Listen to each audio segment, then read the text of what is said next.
Alrighty, guys. Today we're going to talk about a topic that's on a lot of people's mind, especially when it comes down to dating abroad, and that is how do you afford to actually live abroad? But first, let's go over a couple models that most guys fall into when they start looking at expatriation, especially for the purpose of dating.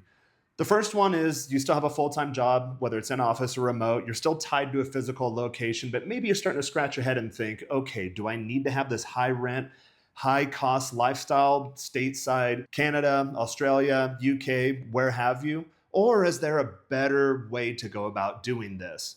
The second stage is where, okay, you've actually started taking your exploratory trips, you've shortlisted the cities or maybe countries that you're interested in possibly living in and dating in.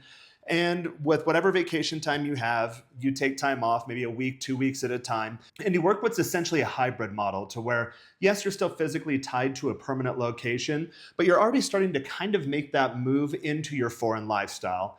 And three, and this is where this video comes into play, is where you pull the plug, you declutter your life, you completely remove all of your roots in your physical permanent location, and you seek to establish those roots abroad. If you fall into category type 3, this video is exactly for you.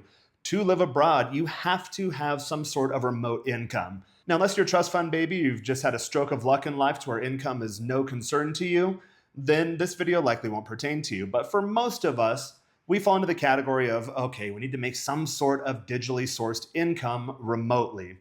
And for a lot of us, the easiest way to do that is just to continue what you've been doing your entire career, but doing so remotely. That is finding a 100% remote job. So, how do you go about finding a remote job?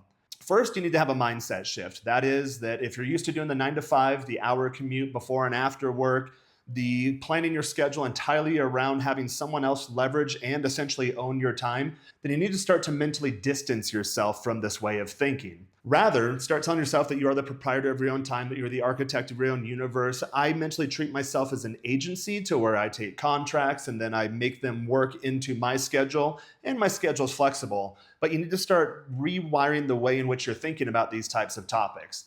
Number two is you need to get yourself a remote job, which is what this video is all about. So if you haven't already done so, the first step I recommend guys and girls, if you're watching too, is to open a Google Doc and then start writing down the types of jobs you've liked.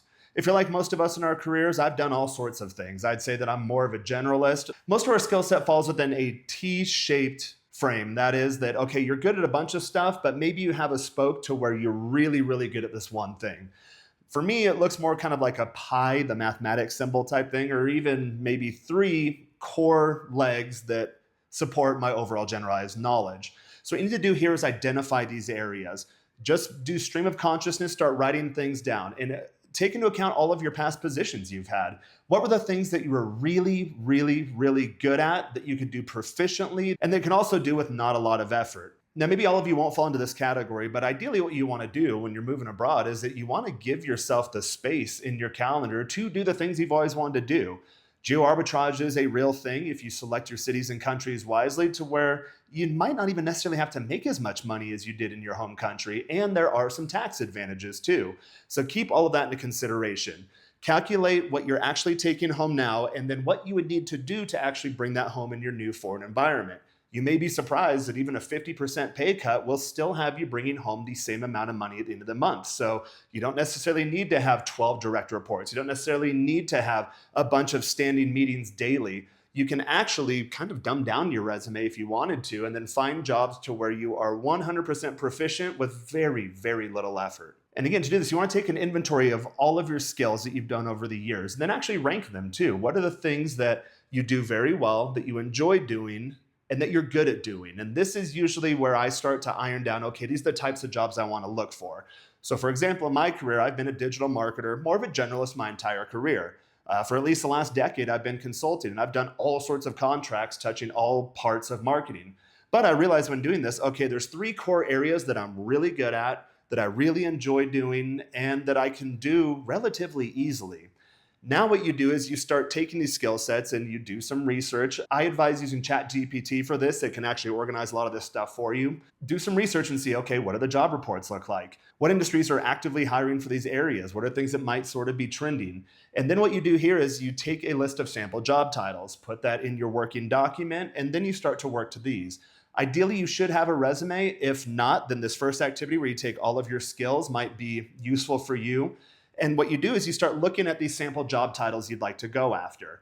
Then you find actual job postings for job postings that you would like to actually have.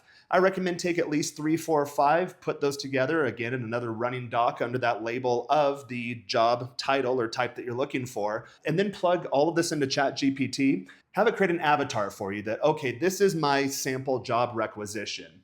Then you take your raw resume or from the previous activity to where you have all of your skill sets listed out and you plug that into ChatGPT as well. And then you literally tell it, hey, create me a resume based on this avatar job posting and my actual skills. And you'll be surprised that very quickly it'll spit out a very nice targeted resume for you.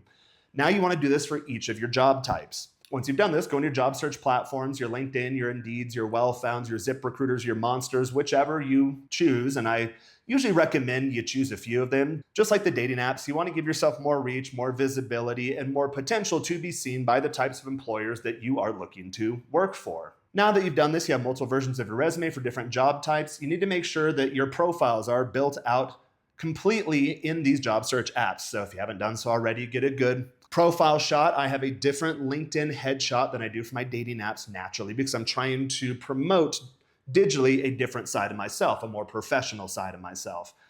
Build everything out, have ChatGPT assist you if you need to do this, and then you actually start looking for jobs. So let's say of these 3 to 5 sample job types that you have a lifecycle growth manager.